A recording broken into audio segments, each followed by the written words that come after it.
Hello friends, today in this video I will show you how to type bold letters in Android phone. So firstly open Play Store, download Gboard.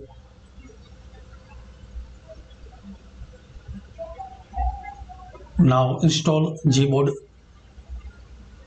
keyboard on your Android device.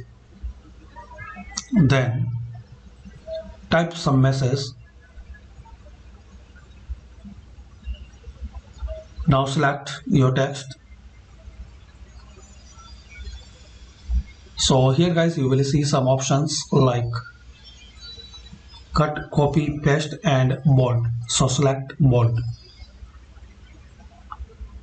Now send. So this way guys you can type bold letters in Android device. Thanks for watching. Please comment this video useful for you or not.